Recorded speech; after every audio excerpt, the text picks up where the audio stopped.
Hey guys, what's going on? Chris here with Shugghead Gaming, and here's my review for Fracked, developed and published by InDreams, and releasing exclusively for PlayStation VR August 20th, 2021. Or, if you have pre-ordered it, you can play it 3 days early on the 17th. Pricing is $30 USD for the standard and $35 more for the deluxe edition. That, in addition to that early access, also includes weapon skins, a digital art book, and the game's soundtrack. For those of you who love the Sony exclusive Blood and Truth and its cinematic approach to gaming, but wished for a chance to freely control your character, this could be the fracking game for you. With its gaming and movie influences worn clearly on its sleeves, Fracked is an action junkie's wet dream. It's been a while since a PSVR game came along that I really felt like I wanted to put all my friends inside, until now. Stick around and I'll tell you why. And as always guys, if you like this video, please hit that like button, and hopefully by the end of this video, I will have earned your subscription. And finally, Shugghead Gaming has a Patreon now, and your support is always appreciated as it helps keep the content flowing. Plus, you get some extra stuff, so check that out as well guys. Okay, let's kick things off with a look at graphics. Borderland comparisons are inevitable when looking at Fracked's visuals, and I myself may have said just that. Further time though with Fracked has allowed me to see Fracked's art style as its own, coming off much more like a painting come to life than simply a cel-shaded cartoon visual style, the likes of Borderlands, Void Bastards, or the OG cel shader 13. Regardless though, Fracked is a beautiful game in VR that runs at a silky smooth frame rate and bursts with color, style, and polish. And while texture detail in places can be a bit blurry when looked at up close, it works with the art style and it rarely takes away from the overall look of the game. However, what might be the most impressive part of Fracked is its stunning use of lighting that takes the game's simpler art style to a whole new level, adding a sense of warmth and realism that is simply stunning in the headset. Seriously, just pause this gameplay footage from time to time and take a moment to appreciate how much effort has gone into the shading and the lighting of these levels. Of course, it all looks great in motion, especially in the headset, but damn, this is a pretty game. Draw distance here is pretty good and only held back a bit by some jagged edges in the game's larger set pieces. Now, with a dynamic resolution baked into the game engine, PS5 and PS4 Pro users will see this to a lesser degree, but it's still there to a certain degree, and is honestly probably my only real visual complaint in what is easily one of the best looking PSVR games to date. Sound is up next.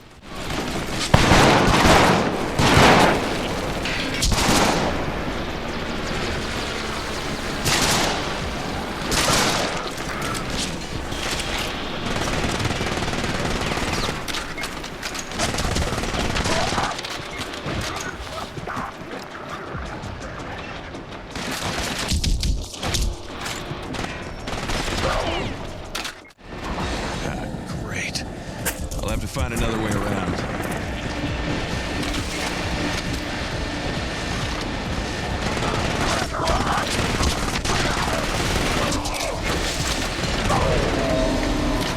Not you again.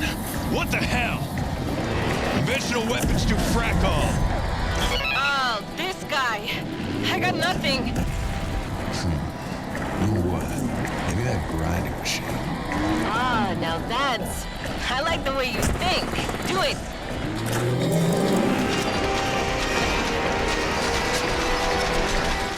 Fracked's visual polish carries over to the sound side of things, delivering a very high-end audio experience that easily ranks up there with some of Sony's own first-party published VR titles. One of InDreams' first entries in VR was the sorely underappreciated wave shooter, Shooty Fruity, a game where you shoot killer fruit. And while its premise was silly, the gunplay and more importantly the weapon sounds ranked among some of my favorite of any game I've played then or since in VR. Fortunately, InDreams seems to have felt the same way and once again has delivered gunplay that is punchy and almost hyper-real, often curling my lip and giving me gun face.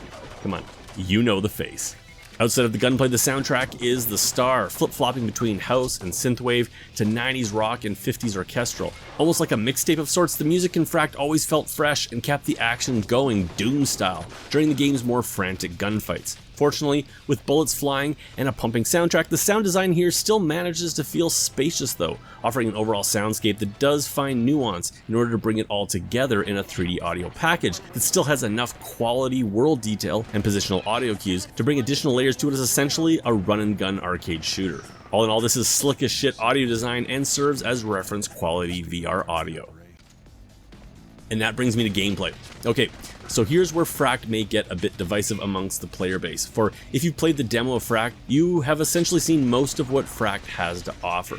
Coming in at 2.5 to 3 hours in total length, Fracked is an action VR title that not only feels like a Hollywood blockbuster gameplay-wise, but also clocks in around the same time from beginning to end. Now, is this a problem? I guess that depends on what you want out of a game like Fracked. Stranded in a remote mountain facility, you play as a reluctant hero forced into a final stand between the planet and a legion of interdimensional enemies. So, if you're going to this game wanting a compelling story, you are playing the wrong game. Instead, what you do get is a full locomotion cover-based arcade shooter, and I emphasize arcade.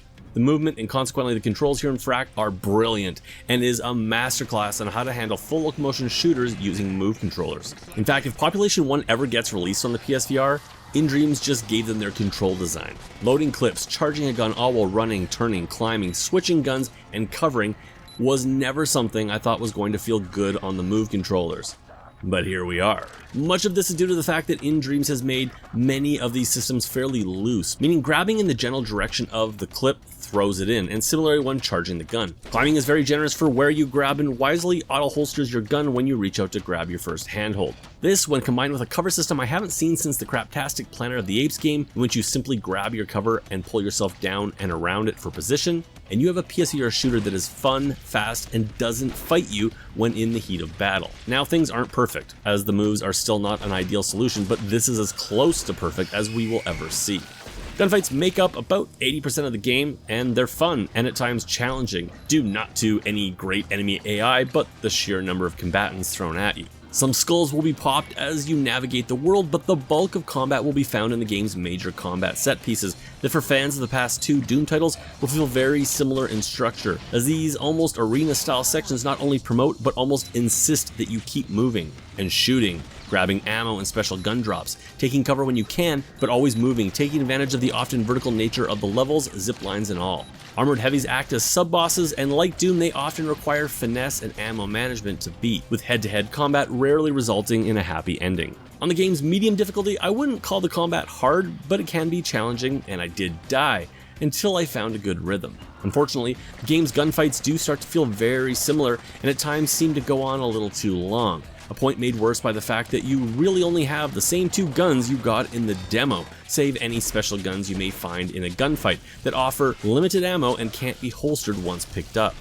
Things get mixed up a bit by some decent Uncharted-esque climbing set pieces and a few cool skiing stages that are fun as hell but are hurt a bit by turning being locked to your head movement, making looking around and backwards freely a pain. However, that really is the game, as it certainly takes on a bit of a rinse and repeat nature of the same ideas it had in the demo, until it ends in a rather anticlimactic wave shooter boss battle a few hours later. Fracked requires the use of two move controllers, which track fantastically and can be played seated or standing with a moderate amount of room recommended. Those with VR sickness issues approach this with caution. There are comfort settings available, but know going in, this is a full movement game that certainly takes advantage of that fact. And finally, that brings me to fun factor in my final review. Fracked is super polished and a fun VR title whose only real problem is that there isn't more of it. Now, I don't necessarily mean longer, as honestly, I wouldn't want to play more of these same ideas. What I mean is more to the game.